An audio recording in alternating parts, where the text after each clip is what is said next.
done wrong. But I think had it redone. I should remember. That's a long time ago, right? Yeah, this is Okay. 2015. Oh, so you're not This the is- only one. No, oh, no, no, I'm not. There's a few other people. Yeah, Dana, Denise, and Linda Lemare. And then we have some poets, too. Kelly Freeman is actually in here. Okay. Yeah, she has a poem in here. You have a prose piece in there, essay or a story or. Just stories, like, just, women wrote stories about things they've been through and everything. And I wrote a story about my life and everything, so yeah. Wow. We good? Okay. Well, good morning. Good morning. How are you? I'm good, Bob. How are you? I'm good, Anna Marie. Good to see you. Good to see you too. It's been a little minute, huh? A little bit. Yeah. Well, it's been a strange year. A very strange year. Strange couple of years. So I'm honored to be here. Coffee and Poets is back, as you know. Awesome. I'm honored to be here too. Thank you for asking me to come out. That's Okay. great. And today's April 18th, 2021. We're here at the Brick House Gallery, and I'm here. I'm Bob Stanley. I'm the interviewer, and I've got poet Anna Marie here with me today. Yeah, and like I said, it is an honor. Brought some of my books, so I'm open to any questions that you have. It's been a while since I've been out, so it's really good, like refreshing to come back, especially to the Brick House. It's such a beautiful space, so I'm always appreciative to be here. I think the last time I saw you was on the Zoom room when you were doing the event for Sean King. Yes, yes. And I was watching from home, but you had some people here. Yes. And it was a big screen, and it was kind of a complicated technological thing, and It was. it was a wonderful. It seemed like a wonderful night. It was great. It was a mix, and I think everybody was still getting used to from doing things from home with the Zoom, and it was nice to be able to incorporate everything. And that was actually the first time I'd been out doing anything in person for a while, so it was a breath of fresh air. And I was saying that was actually I went home that night and I wrote another poem, so it inspired me to actually write that night. And that's always what I get a lot of my inspiration from other poets, and seeing how they release their emotions. And it was great. It was a really good night. It was a powerful night. Yeah, it was. So, I've been a fan for many years. I have your book. I've been to many readings. We were in a play together. Our poems were in a Yes. performance over at Midtown, and I know you're not only you're a published poet, you're a wonderful performance poet. You're an MC. You're helping other poets share their work now, which is great. But there's a lot I don't know about when you started writing, how you write, when things come to you, who your influences are. And so Gotcha. those are some of the questions, in addition to, I want to hear some poems. Yeah, okay, cool. Well, those are really good questions, actually, because I feel like the way that I write, just not necessarily the way that I relay what I'm saying, but the way that I actually write is different. If you look, my first book that I wrote, Poet's Handbag, is actually a collection of my poems, and I gathered them from a lot of journals. So when I write, odd thing is I start on the right side, and I'll write this page. Okay. And then I finish my poem on the left side. So when you see my books, most of my poems will start on this side, and instead of flipping the page as you usually would, you're gonna go to read it on the other side. So I think that's a very interesting thing about me that I can't say I've seen anybody else do. So that's something interesting that I said I don't think a lot of people know about how I write. That's so cool. It's like a parallel journal. Yeah. Where you're journaling on one side, and then you write a poem from what you've journaled on the No, I just finished my poem. Like, I should have brought some books to show you. But like, say this is it here. So you would start it on this side. This is actually my book, so it's correct on this paper. But if this were my journal, I would start writing here. Okay. And then when I would get here and I have more to say, instead of, I would flip the page and most people would continue to read it this way, I finish it on this side. So first part of the poem's on this side and the second So it is goes on this backwards. page. It goes backwards. It's like Hebrew. I suppose, yeah, it is. It's not written per se backwards, I'm but just the kidding, pages yeah. are, but it really is. Yeah. And yeah, it's interesting. It's just a thing because to me, I'm able to keep it on that page, and I'm not exactly sure why I do that, but it works for me. So That's great. yeah. And then another thing, like when I started writing, I'd say when I was when I was a kid, because I'm actually an artist too, so I started venturing into drawing before I actually got into writing. When I was younger, a lot of people know about my struggles in my childhood. Like, a lot of time I was homeless. I lived in Mexico for 2 years. I was living in a tent. I lived on the beach. So I had very limited resources as far as what I had. So when I was like 2 or 3, we would have grocery bags, and I would always draw on the back of the grocery bags. So we didn't have paper, we didn't have sketchbooks. So I basically, took whatever was at my disposal and I would use it. And I remember going to the library, and I would get those little pencils, the little pencils that are about this big, and they don't have any erasers or anything like that. But I would keep those pencils, and that's what I would write or what I would draw with, was because I couldn't go buy pencils. So, and then that's where I started with drawing. And then writing, I probably started writing when I was about 9. I wanted to be a writer. I never wanted to be a poet. But I realized I didn't have the attention span to be like a great writer, because those books are pretty long, and and then I just kind of started maybe poetry later on when I was like in high school, those, ooh, I like him, and he likes me, and maybe we can be we, and things like that, so that's kind of, but it was just stuff to put on paper. So I never really did any kind of spoken word, and right now people really know me as a spoken word artist, performance poet, whatever you want to label it. I don't like labels really, but that kind of began with what is it called? Brave New Voices? Is that what it is? Brave New Voices was a show on HBO. I think that's what it was called. But it was like the youth came out, and it was like with the poetry slams and everything. And it was and I binge watched it when it was on like, not Netflix, because this was like in the Comcast days or whatever it was back then, but you had the on demand. So it was on demand, and I must have sat in my room for like 3 days straight, and I just remember sitting here and I watched like every episode that it was. No, it wasn't Def Poetry Jam. No, I think it was called Brave New Voices. It's the one where they have the teams. It's like the SAYS teams and what they do, but they had it publicized, and it was on. I can't remember, but all I know it was on demand. I spent 3 days, and then I finally wrote a poem, and my ex-husband hated the poem, but he'll never watch this anyway. So, but yeah, it was. It was a poem. He didn't like it very much, but I said, I'm going to recite this poem. And I remember the first time I got on stage, you were there, Lawrence. It was when you did Big Mama. And I remember watching you, and I was like, man, I want to be like him when I grow up. Because the way that he, and I always told you that too.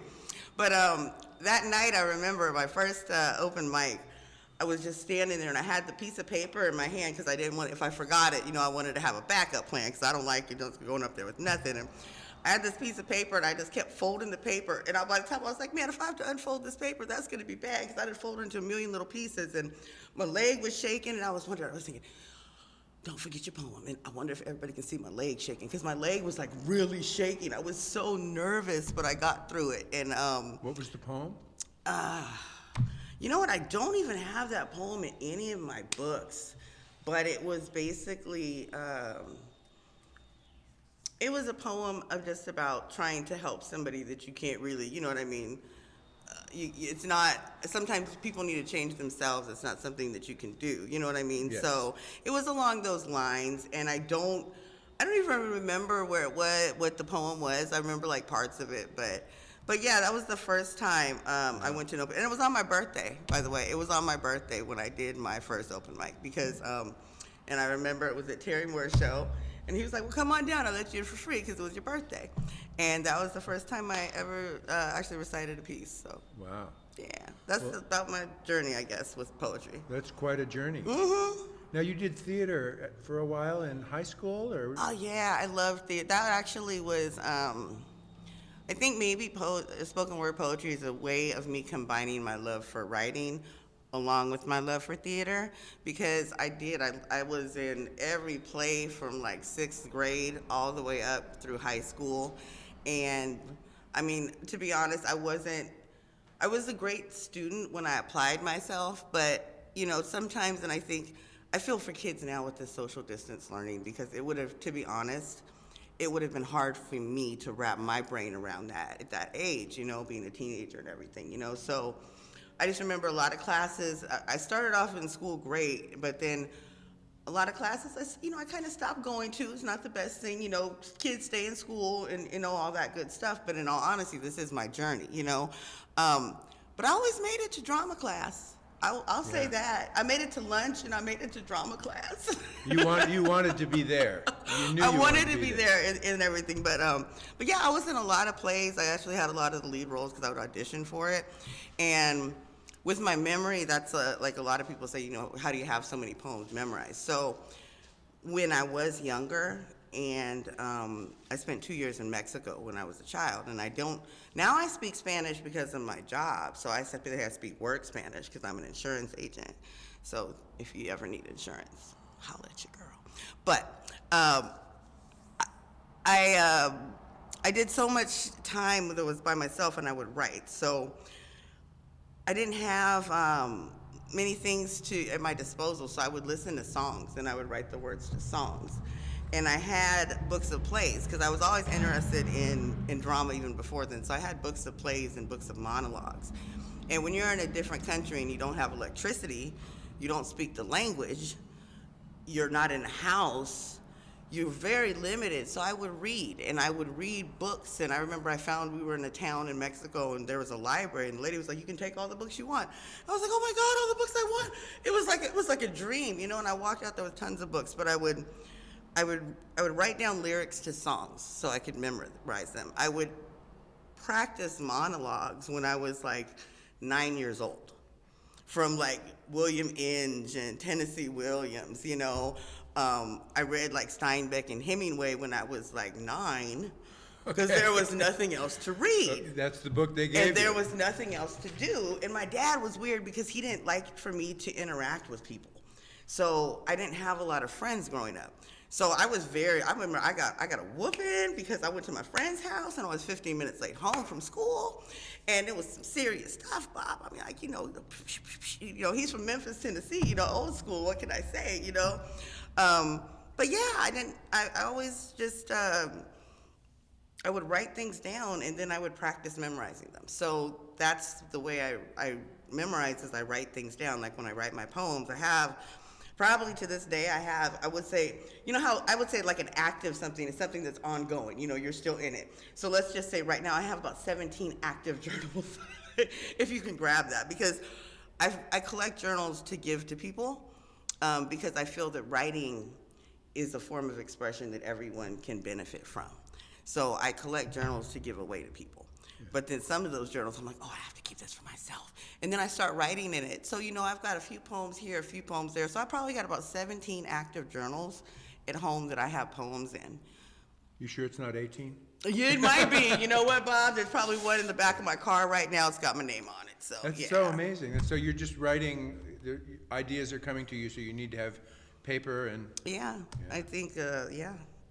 Maybe it's because I didn't have the journals at my disposal then that I have a habit of collecting them now, but I just think, you know, it's just a beautiful way to express yourself, and, you know, everybody has something that they want, or something that they like, something that they're drawn to.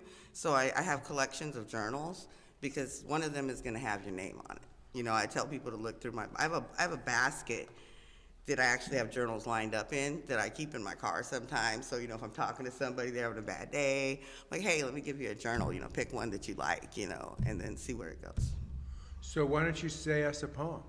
Oh, yeah, I knew you were going to do that because I don't really say too many poems these days, but I'm going to try to do the one that I wrote after the event with Shaun King, because I think that this actually speaks volumes. And the way that sometimes we all go through that writer's block, or that period of writing, or period without writing or without creating, and the way that I break free of that is usually to write a poem about writing or a poem about not writing. So this one is an ode to my open mic muses. I got the title right. Okay, we're gonna go from there. I'm gonna write tonight, poet. Tonight I'm gonna write for you because after hearing your truth, it made me wanna share some shit too. See, I got a lot on my chest and I have to express that I was impressed with your way of words to diffuse, and the words you used had me feeling scatterbrained and still sane at the same time. So either you're clairvoyant or just psychically inclined, but bottom line, it was like you read my mind, and it inspired me to write. And tonight, I'm gonna write this poem for you. Did you ever imagine being someone else's muse, offering the opportunity to choose between creative or confused? See, iron sharpens irons, and that's exactly what poets do, just different weapons used. And tonight I'm pulling the big guns out. Tonight I'm gonna write this shit down in indelible ink no matter what they think. No need to read between lines because black scribe be bold, italic, and capitalized, and I don't need no mic. So if the speaker blows, so be it. I promise you a new piece tonight, so poet, listen. As I lay my life on these lines for you, trying to find a way to say thank you for reminding me that I'm still a poet too. Thank you so much. Thank you so much. I'm just happy I got through that because I don't have that in this book. So, but yeah, that's usually how I start writing again, is by being inspired by going to an open mic when I haven't been to one in a long time, or, you know, just finding something that really moves me. But a lot of time it's the expression of others that really, really gets me. And I'm guessing that Sean himself is the muse. I mean, that. Yeah, the Sean and everybody that spoke that night. There were some great poets there, and it was just it was a great collaboration of different words, different cadences, you know, it just all came together so beautifully. And I think that's what really just inspires me, is how people can find, you know, there's beauty in everything. There's beauty in ugliness, you know, you just have to find it. And if you can express it the right way, then it becomes something really, truly like a blessing, I think, so. I like this line. I feel like it's almost an encapsulation of the poetic mind, scatterbrained and still sane at the same time. Yeah. Right, I think that's like a lot of time where writing comes from, you know, especially like I don't know, I like to work with a lot of like maybe opposites. Maybe it's because I'm a Gemini, you know, but I like to look at both sides of things, you know. Yeah, it's just, writing is a trip, you know. I feel like sometimes, you know, it doesn't come, when it says it truly comes from within, it's something that sometimes you write things and you surprise yourself by what you write because it's like it was just gifted to you, you know. That's why I say I think everybody really truly has a muse, and you know, you have to find. It's like keys, like it's like a puzzle. Like, you know, you have to unlock it. Like, so you have to get the right notebook, talk to the right person this day. It's like, you know, it's like a chain of events, I think, that leads to a creation of a great piece, maybe. So have you taught writing or taught poetry? I have been to some workshops, and you have actually invited me to go speak at some colleges, which we did that Confluence. I think that was like 2014. It was a long time ago. But we went to a lot of colleges, and funny thing is, I love working with kids. I would go to my daughter's school, and I would speak at my daughter's school, and it was like second or third grade. And I remember one time the bell rang for lunch, and everybody stayed because they had a notebook and they wanted to get my autograph in their notebook. Right. And it was like the best thing ever. Like, you know, to like have all these kids line up, you know what I mean? Because they're like, oh, you're so good. I was like, oh my gosh. And then they wrote letters to me that was like so cool, because they all wrote a letter like, thank you for your poetry. They were like, your words are like a butterflies. And I was like, oh. But I actually tried to do this teaching opportunity one time, and it was for a grant for the schools. And I said, I want to do this. And I was like, I'm going to do it. I'm going to do it, Bob. I'm going to do it. So they were like, you have to do all this. So you were like, you need a CV, resume. Oh, you got to fill out all the forms. Oh my gosh, they wanted a resume of everything that I did. So I'm like digging through all my stuff, finding little flyers of stuff that I did. Oh yeah, I did that. I got to put that on there, you know. I mean, I put in all this work into it.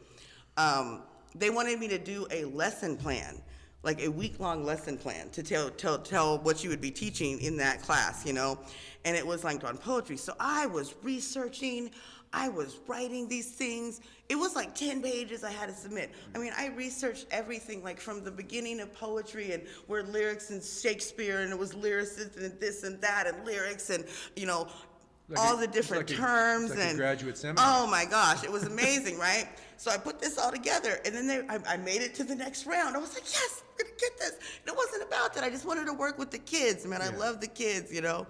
So the final thing was they wanted me to do this presentation. It was downtown, big building, suite, everything. And there was like it was like a board. It was all these people, and they were in a big U circle, and here I am in the middle of the U, and give your hour-long performance, you know what I mean, to teach this and everything. So, man, I did it, and they were like, you know, and I was like, great. And then I got the thing, it was like, no. And I was like, no. I thought I did so good. And they were like, so you've never taught before, have you?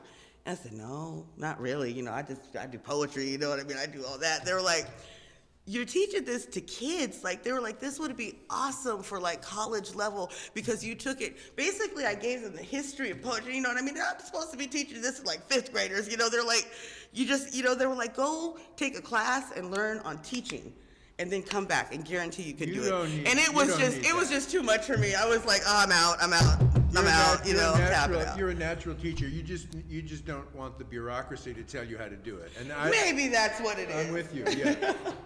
So the reason I ask is because I remember I was probably in my 40s and somebody said, oh, you're a poet. Oh, that's cool. You know, we read some poems. And then he said, would you like to teach a poetry class? And I was like, oh, no, I couldn't do that. It's like, I don't think so. And he says, no, I've got this thing. It was up in Northern California at this little ranch where they had classes and they had kids. And I was like scared. I was so scared. Right. So I guess it just struck me that you would just be so great to work with kids. I mean, not necessarily in the school system and having to do the bureaucracy, but just something, whether it was kids or adults, right? I mean, you've got so much energy and love for the art. That's all you need. Do it here. Make this the school. I know. I would love to do that, to be honest. I really would love to do that. But yeah, I like, even when I paint, like I do paint and sips and stuff like that, and I paint, right? And I never went to painting classes or anything, but when I say, you know what? I'm not going to teach you how to paint. I'm going to teach you how to do what I do, because this is how I do it. So if you want to learn what I'm doing, then this is how I do what I do, because I don't know the terms for things. I don't know any, like I have a way when I put stuff on my art, I call it gooping. I'm pretty sure that is no term anywhere in any kind of art dictionary ever that says gooping, but that's what I call it, because that's what I do. So that's all I can teach, you know. And your journaling method, right?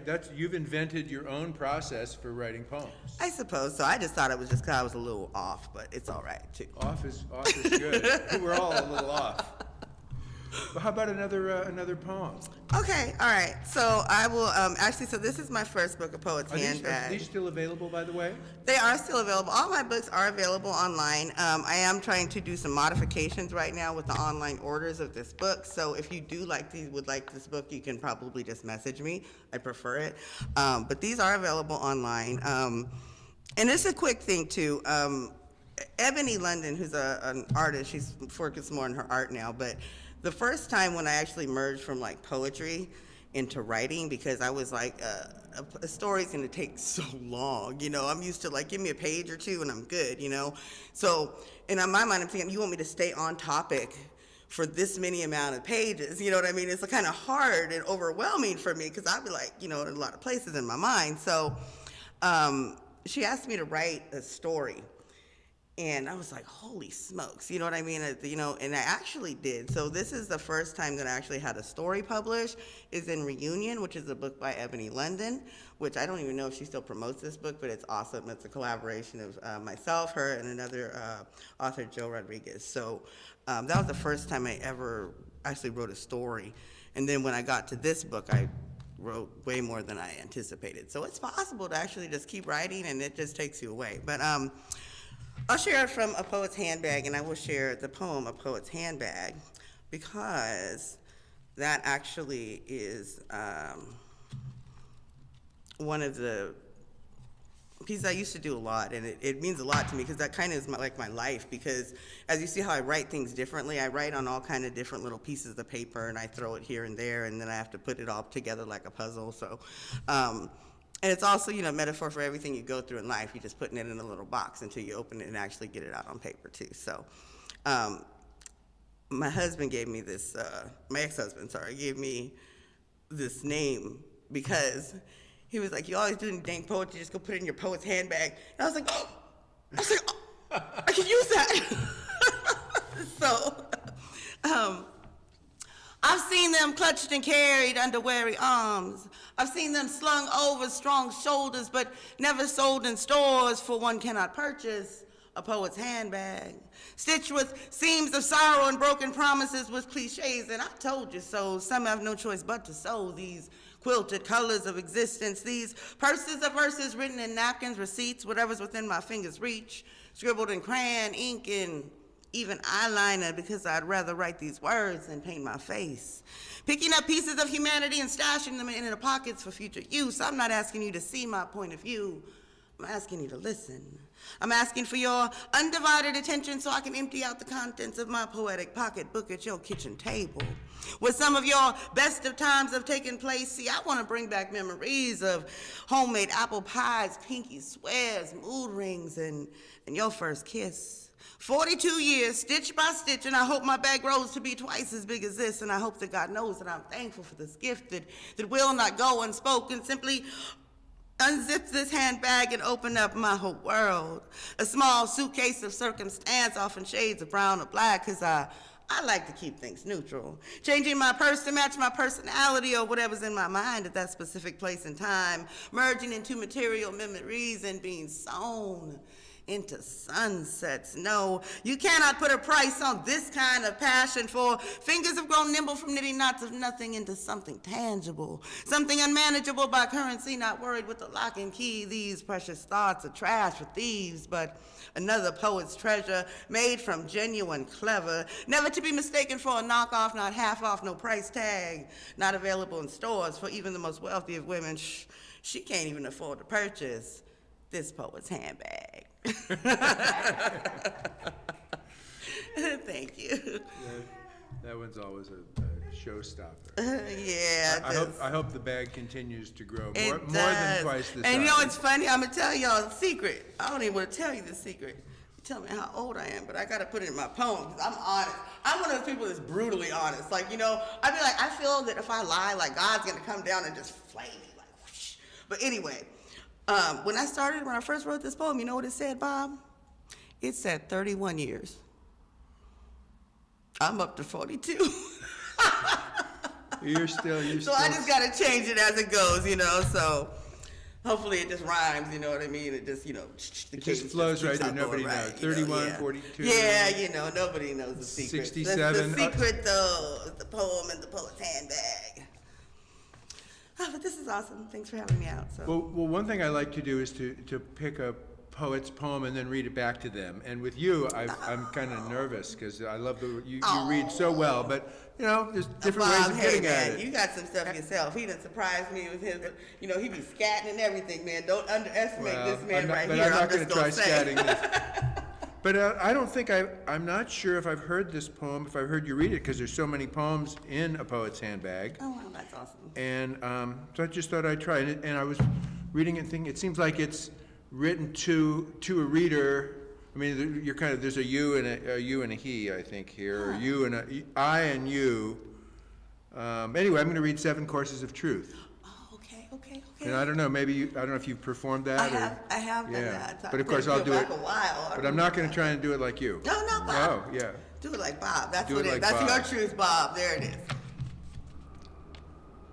I'm not here to tell you lies or ask anyone to take my side. I'm simply just obliged by your presence or your eyes upon this paper, so thank you. And in gratitude, I'm here to serve you these 7 courses of truth. Tonight, I'm willing to spoon-feed knowledge to stubborn souls who live in a world without mirrors, ignorant of inner reflections. I'm here to confess I'm not perfect either. I've let my emotions make decisions in sane mind. I wouldn't have thought twice when I shouldn't have apologized and realized that only God and the truth shall set you free. I've seen friends break up families, mothers turn backs on children in need, brothers fight each other till they spill blood thicker than water. I've learned not to judge a book by its cover. The homeless have more history hidden in their eyes than you ever learned in high school. Taken for fools, but they are more wise when you realize talking to themselves because no one else will listen.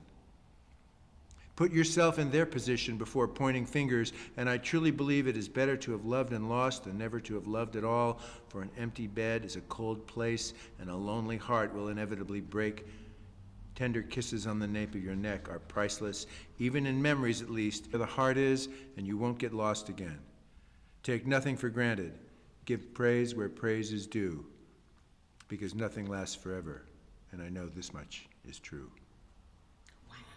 You know what? That is crazy. I have never in my life heard anyone read one of my poems aloud, ever. That's just really, it's just. We had it performed once on stage. Huh? Who what? We had it performed once on stage, remember? Yeah. Oh, that's true. When they did that performance Oh. at the little stage, Wilkerson stage. That's right, man. You know But what? that was like a play, so they kind of took it and that's put it in a right. framework. That was different. That I do remember that. Yeah. That was interesting. Wow, well, that's kind of actually how I perform it and how I word it too. So that was. Oh. It's interesting to know how someone else would read or take it, because you read it like kind of exactly how I would read it. So Well, that was interesting. Well, you did though. your job as a writer then. If it was there on the page, just waiting for me. Awesome. Well, that was really, really interesting. Thank you for Bob. That was cool to choose one and everything. Sure. So. So a question pops into my mind. What projects? I mean, if you could do anything you want, right? Like me, you're a poet who has another job, right? It's hard to be a poet and get paid for being a poet.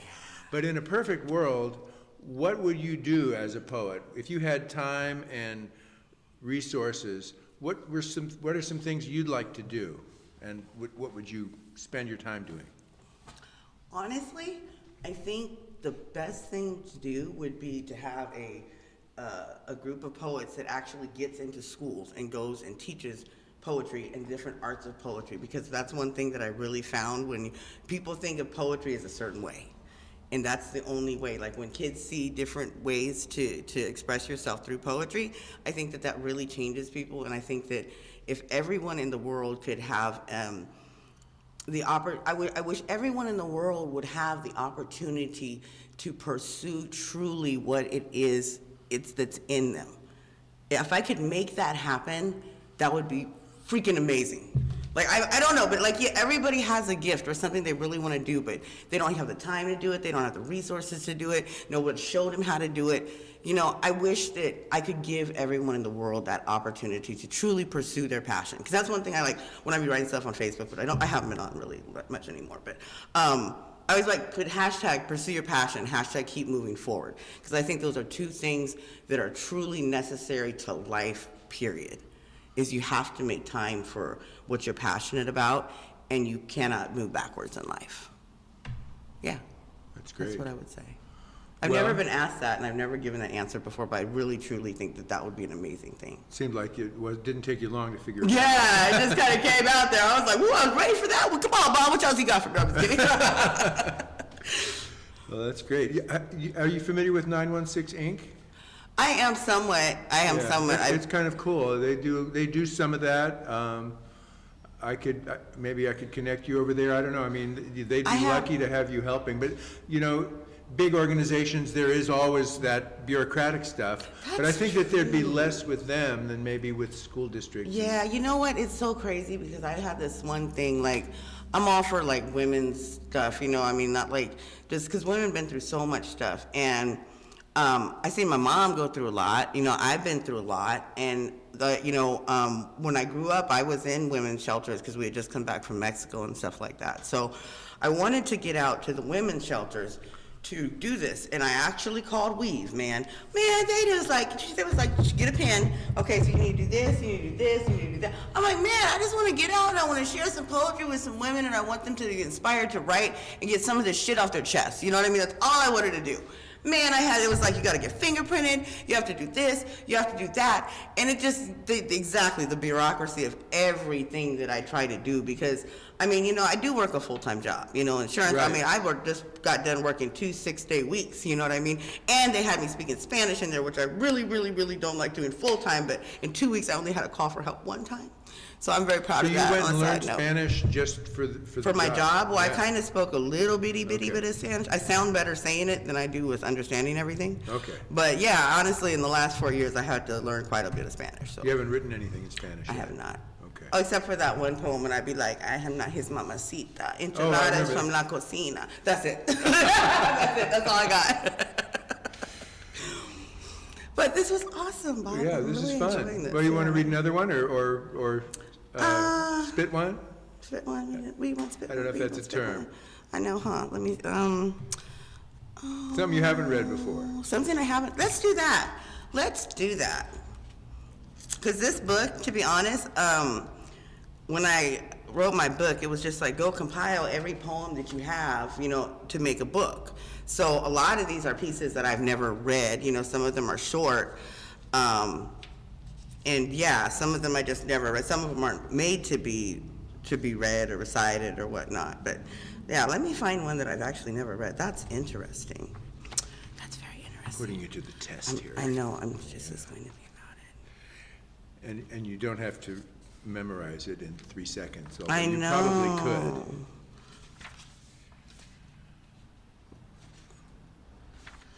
And this is, and so Please. if people want to buy this, they should, Oh, that's, I We have know, a that is request? so off. Never mind. I was trying to get my, I have a singer at my disposal sometimes. I'm lucky like that. It's not me, don't worry, I won't do that to you guys. All right, so I'm going to read.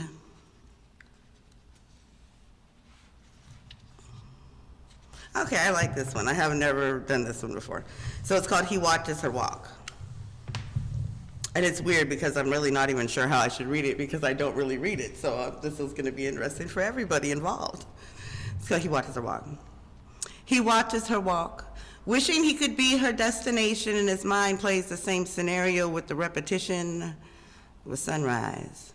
But she's too preoccupied to notice his eyes, mesmerized by the shifting fabric of her skirt, the way the sun plays in the highlights of her hair as if darkness itself could not cloak her beauty. His dreams are enhanced by the memory of her, and in his slumber, his breathing falls in step with her stride. But at this moment, he is caught up like a deer in headlights, and she would only speak his name. He swears he'd be born again. He anticipates that the sound of her voice is musical. Has practiced his approach over and over, but is afraid of being thought a fool. See, he'd rather be lonely than a poster child for rejection, so he settles for second best, a visual pacification instead of conversation, and he watches her walk. a lot of yearning in there. Yeah. And you wrote it from his standpoint. looking Yeah. Back at her. Yeah, you know, actually, I think that's really interesting because I think that, and it's so weird because, I haven't really done that, but I've thought about that because a lot of times we can't really see women, you know, can't really see the total perspective from a male, but I think that sometimes we can see, like, or you see a situation, you know what I mean? Like, if I was in his shoes, how would I react to that, you know, or something like that. So I think that that's interesting, would be able to see, like, a lot of different things written from, like, the opposite gender standpoint or something like that, too, you know, because like, I feel that, you know, like, I've seen where, you know, guys going through something and I see his pain, you know what I mean? So I'm like, I wish that I could express that from his, you know, so it's possible to be done, so. You get inside a lot of different heads. Yeah, Yeah, or you can. yeah, yeah. Wow. I think it's interesting. Well, that's cool. And how'd it feel to read a new poem first time? Oh, it was interesting. It was, you know, it's weird because I'm one of those poets that I get nervous when I have the words right in front of me. It's worse for me to read poems than to recite them. I am way more nervous. Like, I will mess up if you want me to actually just read a piece, and I'll probably mess up. But if you give me like a long poem that I know, it's so easy for me. Just like I was telling you, like, see, right now there's no red light on that camera, so maybe it's not so bad. But I was saying, like, I can like perform in front of like thousands of people, but the minute I'm on like a camera, I get so weird. It's just like, but I'm okay now, you know, you must make me feel comfortable. You're Well, doing, thank you're you. doing pretty good. I feel yeah. kind of like myself today. I can appreciate appreciate that. When you read, do you ever, or when you perform, do you ever change things a little bit as you're going? Yes, I've had to learn that. I've learned how to learn how to do that because I don't like to mess up. I'm kind of like a perfectionist in certain ways, you know what I mean? So I don't like to mess up. Remember the first time I messed up, I was like, I'm sorry. And I looked at everybody else like they was going to tell me my line. and I was just like, really just go through it, you know? So I've had like a couple of stumbles, but I've gotten better at being able to get through that line and get back on track. So the thing is, like, sometimes you can't get back on track. And I know that happens to like every poet, I'm sure sometime, you know, but it'll like, you be trying to grab it. It's like trying to grab something and you're like this and you just can't get it and then it's gone, you know, and that's really like how it feels, I think, when you're trying to reach that in your mind. But it happens, so yeah, I've learned to ad-lib a little bit. And what about writing process? When you have your journal, you have the poem, do you ever tinker with the poem and mix things together or add more, or do you just, is it just write when it's done? I rarely write a poem all the way through. The only poem I wrote all the way through was when somebody else made me mad one time because they were kind of talking about me not being ready to go on a thing, and I wrote a poem called like Slam, and I woke up in the morning and I seen something and I was like, ah, like it was something like somebody was like, you know, and I was like, what? And I was like, and I wrote it like 15 minutes. But usually it's a process. Usually I write something, and then I'll write, I've even had where I've written one thing and then I wrote something else and I was like, man, these two go together, you know what I mean? So sometimes I'll write a poem and I'll come back. Sometimes I'll have an idea. Like I have like so many, those 17 active journals, you know, they have a lot of just like two-liners in there, you know, or an idea that I'm gonna write, you know? So it's like a lot of things. I wish I could just keep it in one because like it's somebody, you know, if I ever get that rich and somebody's like, oh, I got a journal, I got one of our journals, and it's got like a half a poem, and they're gonna be like, what the, you know what I mean? Like, it's gonna be bad for everybody, but yeah, you know, maybe that'll happen, who knows, but I'm not counting on it. In the meantime, I do car insurance, so, you know, if you need car insurance, holler at your girl. I sold car parts for 30 years. Really? I did. Hey, man, you know, it's what we do. It pays the bills, you know, the skills that pay the bills, right? Break sheet. I have a poem, one of my poems about my title poem in my book is about selling car parts. Really? Yeah. That's crazy. You know, it's interesting. I think, you know, whatever you do, but I actually like my job. I really do, because I get to work with people, so it's okay. And people, it's clear that people are a big, I mean, you know, you get energy from people. I do. I love my people. I love my crazy customers.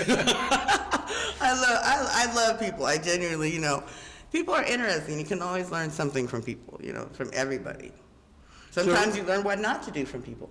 It's a possibility. So you're talking about your journals and, you know, hoping that someday, you know, that your journal will, I have that. I have a notebook. It's called the Yellow Notebook, and it's from 1971.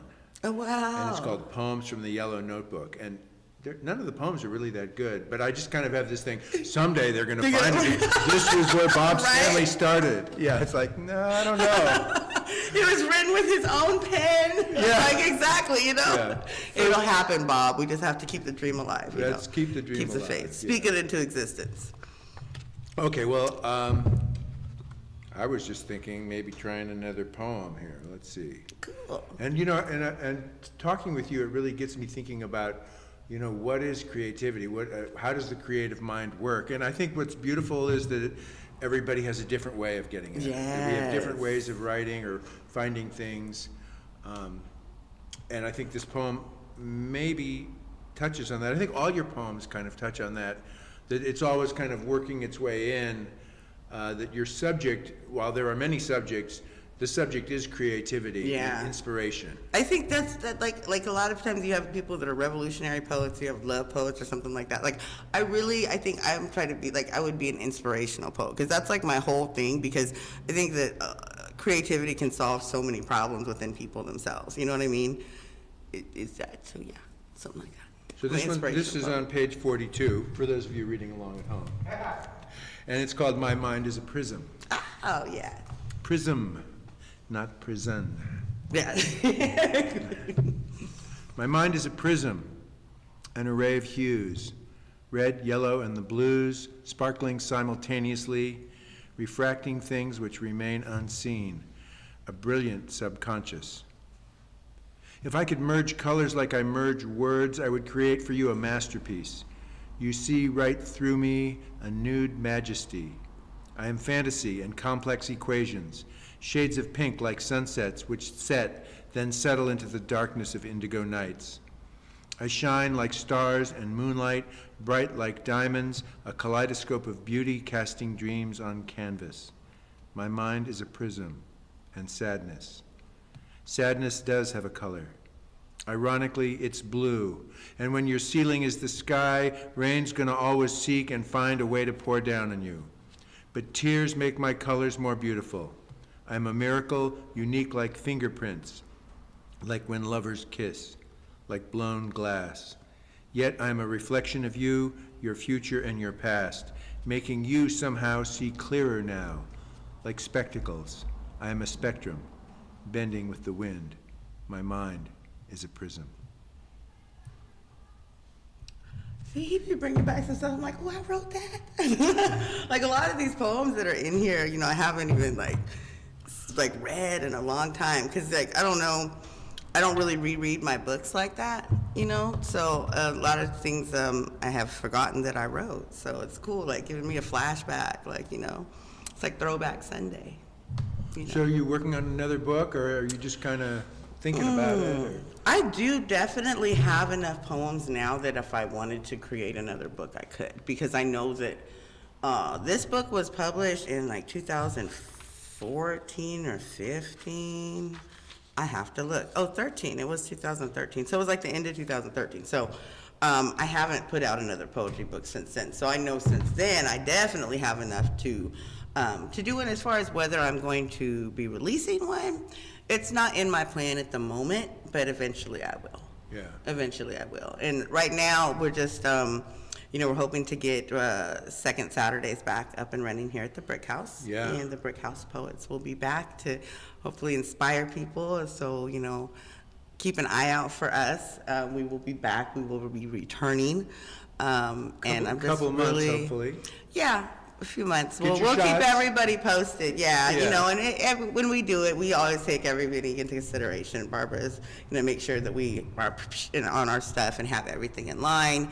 And of course, we want people to be safe more than anything, but we also want me to be safe and creative at the same time. Safe and creative. Well, and of course, you mentioned Barbara, and we want to thank Barbara Range Thank you, here Barbara at the Range. Brick House Gallery, who allows us to do Coffee and Poets here. Yes, she has so many awesome events here. in this. And then I want to thank Ensa Ah, Lawrence Dinkins, Thank who's you, our producer Ensa today, sitting patiently.